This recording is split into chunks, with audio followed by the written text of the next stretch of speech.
Hi all അസ്സലാമു അലൈക്കും, welcome back to my YouTube channel. ഇന്ന് നിങ്ങൾ ഇതുവരെയും ട്രൈ ചെയ്ത് നോക്കിയിട്ടില്ലാത്തൊരു പുതിയൊരു തരം പലഹാരത്തിൻ്റെ റെസിപ്പിയുമായിട്ടാണ് വന്നിട്ടുള്ളത്. കണ്ണൂർ സ്പെഷ്യലായ ചിക്കൻ കണ്ണപ്പാണ് ഞാൻ നിങ്ങളുമായിട്ട് ഇന്ന് ഷെയർ ചെയ്യുന്നത്.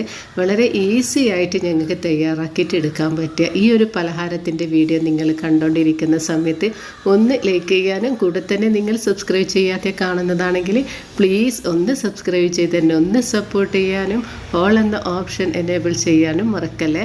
അപ്പോൾ ഈ ഒരു ചിക്കൻ കണ്ണപ്പത്തിൻ്റെ റെസിപ്പി എങ്ങനെ തയ്യാറാക്കിയിട്ടെടുക്കുന്നത് നോക്കാം. ഇനി വീഡിയോയിലേക്ക് കിടക്കാം.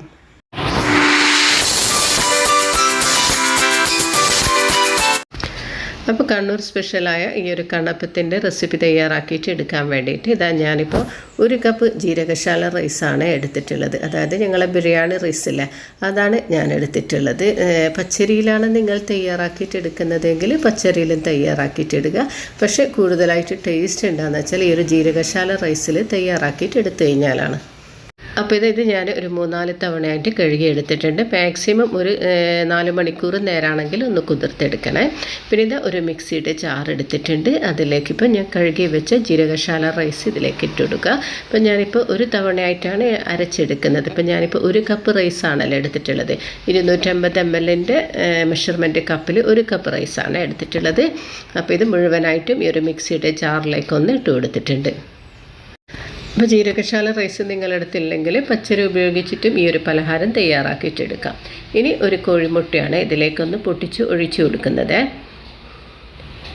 അപ്പോൾ ഞാനിപ്പോൾ എടുത്തിട്ടുള്ളത് ഒരു കപ്പ് റൈസാണ്. അപ്പോൾ അതിന് ഒരു കോഴിമുട്ട, ഒരു കപ്പ് അളവിൽ ഒരു കോഴിമുട്ടയാണ്. ഇനി ഞാൻ എടുക്കുന്നത് അരി അളന്നെടുത്ത അതേ കപ്പ് അളവിൽ ചിരവിയ തേങ്ങ ചേർത്ത് കൊടുക്കുന്നുണ്ട്. അപ്പം ഞാനിപ്പോൾ 250 ml മെഷർമെൻറ്റ് കപ്പിൽ ഒരു കപ്പ് അരിയാണല്ലോ എടുത്തിട്ടുള്ളത്. അതേ സെയിം അളവിൽ തന്നെ ചിരവിയ തേങ്ങയും കൂടി എടുത്തിട്ടുണ്ട്. അതുകൂടി ഇതിലേക്ക് തന്നെ ഇട്ട് കൊടുക്കാം. എന്നിട്ട് ഇതിന് ആവശ്യമായിട്ടുള്ള വെള്ളം ഇതിലേക്ക് ഒഴിച്ചു കൊടുക്കുക. ഒരുപാട് വെള്ളം ഒഴിച്ചു കൊടുക്കരുത്, കാരണം ഈ ഒരു അരപ്പ് ഒരുപാട് ലൂസും ആകാൻ പാടില്ല, ഒരുപാട് കട്ടിയിലാകാൻ പാടില്ല. അപ്പം ഞാനിപ്പോൾ ഈ ഒരു കപ്പിൽ 1/4 കപ്പ് അളവാണ് വെള്ളം ഇതിലേക്ക് ഒഴിച്ചു കൊടുത്തിട്ടുള്ളത്. ഇനി നല്ല സ്മൂത്തായിട്ട് തന്നെ ഇതിനൊന്ന് അരച്ചെടുക്കാം. ഒട്ടും തെരിതെരിപ്പില്ലാതെ തന്നെ അരച്ചെടുക്കാം. അപ്പോൾ ഇത് അരച്ചെടുത്ത അരപ്പ് ഈ ഒരു ബൗളിലേക്കൊന്ന് ഒഴിച്ചു കൊടുക്കുന്നുണ്ട്. ഒട്ടും തെരിതെരിപ്പില്ലാതെ തന്നെ അരച്ചെടുക്കണം. നല്ല സ്മൂത്തായിട്ട് തന്നെ ഞാനിതിനൊന്ന് അരച്ചെടുത്തിട്ടുണ്ട്. ഇനി ഞാനിതിലേക്ക് ഒരല്പം പോലും വെള്ളമൊന്നും ഒഴിച്ചു കൊടുക്കുന്നില്ല. കറക്റ്റ് ഒരളവ് തന്നെയാണ് കിട്ടിയിട്ടുള്ളത്. ഒരുപാടെങ്കിൽ ലൂസും അല്ല, ഒരുപാട് കട്ടിയിലും അല്ല. ഈ ഒരു പരുവത്തിലാണ് ഇപ്പോൾ ഈ ഒരു പലഹാരത്തിൻ്റെ മാവ് ഞാൻ തയ്യാറാക്കിയിട്ടെടുത്തിട്ടുള്ളത്. അപ്പോൾ ഇതൊരു കറക്റ്റ് അളവിൽ തന്നെ കിട്ടിയിട്ടുണ്ട്. പിന്നീട് ഞങ്ങൾക്ക് വെള്ളമൊന്നും ഇതിൽ ഒഴിച്ചു കൊടുക്കേണ്ടി വന്നിട്ടില്ല. ഇതിലേക്ക് ഞാനിപ്പോൾ ഒരു 1/4 ടീസ്പൂണോളം ഉപ്പ് ചേർത്ത് കൊടുക്കുന്നുണ്ട്. കാരണം ഒരുപാട് ഉപ്പ് ഈ ഒരു സമയത്ത് ഇതിലേക്ക് ചേർത്ത് കൊടുക്കേണ്ട ആവശ്യമില്ല കേട്ടോ. കാരണം 1/4 ടീസ്പൂൺ ഉപ്പ് മാത്രം മതി. ഇനി ഇതിൻ്റെ ഒരു ഫില്ലിങ്സ് തയ്യാറാക്കിയിട്ട് എടുക്കാനുണ്ട്. അപ്പോൾ ഉപ്പ് ചേർത്ത് കൊടുക്കുമ്പോൾ പിന്നെ കൂടുതലായി പോവില്ല. അപ്പോൾ ഇത് അരച്ച് വെച്ച മാവ് ഇനി ഒന്ന് റെസ്റ്റ് ചെയ്യാൻ വേണ്ടിയിട്ട് മാറ്റി വെച്ച് കൊടുക്കാം. അപ്പോൾ ഞാനിതിനൊന്ന് റെസ്റ്റ് ചെയ്യാൻ വേണ്ടി മാറ്റി വെക്കുന്നുണ്ട്. ഇനി ഇതിൻ്റെ ഒരു ഫില്ലിങ്സ് തയ്യാറാക്കിയിട്ട് എടുക്കാനുണ്ട്. അപ്പം ഞാൻ നേരത്തെ തന്നെ ചിക്കൻ വേവിച്ചെടുത്തിട്ടുണ്ടായിരുന്നു. ആ ഒരു കടായിൽ തന്നെയാണ് മീഡിയം സൈസ് 3 സവാള കൊത്തിയരിഞ്ഞത് ചേർത്ത് കൊടുത്തിട്ടുള്ളത്. എന്നിട്ട് ഇതിനൊന്ന് നന്നായിട്ട് തന്നെ ഒന്ന് വഴറ്റിയെടുക്കാം. കാരണം ഈ ഒരു കടായിൽ തന്നെ ഇട്ട് കൊടുത്തെന്ന് വെച്ചാൽ ആ ഒരു ചിക്കനുള്ള ആ ഒരു ഫ്ലേവറൊക്കെ ഒന്ന് കിട്ടാൻ വേണ്ടിയിട്ടാണ്.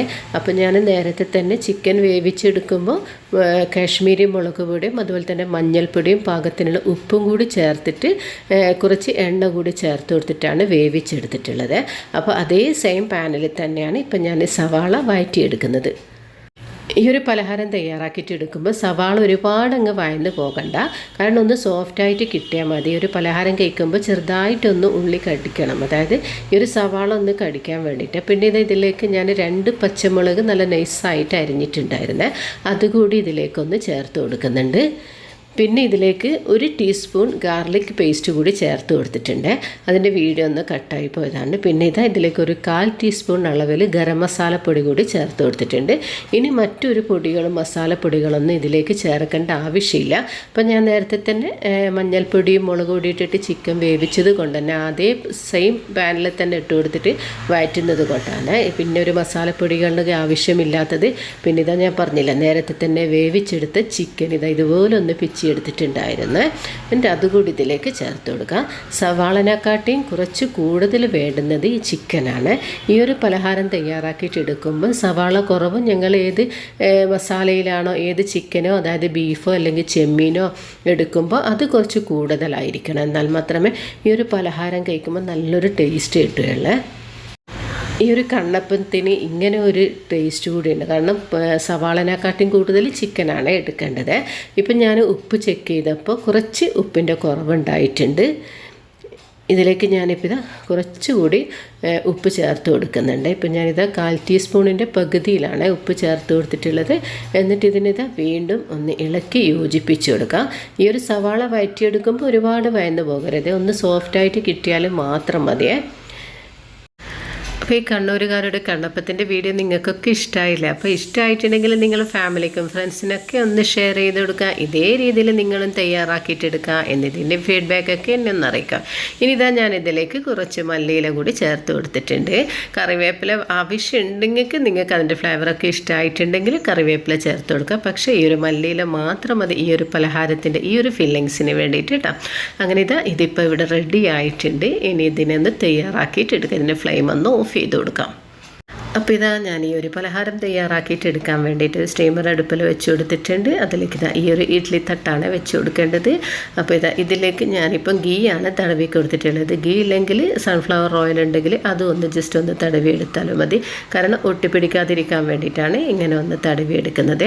ഗീ തടവി കൊടുത്തു കഴിഞ്ഞാൽ അതിൻ്റെ ഫ്ലേവർ കൂടി ഉണ്ടാകുമ്പോൾ ഈ ഒരു പലഹാരം ഈ ഒരു കണ്ണപ്പത്തിന് ടേസ്റ്റ് കൂടുതലായിരിക്കും. അപ്പോൾ ഞാനിത് ആദ്യം ഇതിലേക്ക് മാവ് ഒഴിച്ച് കൊടുത്തിട്ടുണ്ട്. മാവ് ഒഴിച്ചതിന് ശേഷം ഇതിലേക്ക് ഈ ഒരു ഫില്ലിങ്സ് ഇട്ട് കൊടുക്കുന്നുണ്ട്.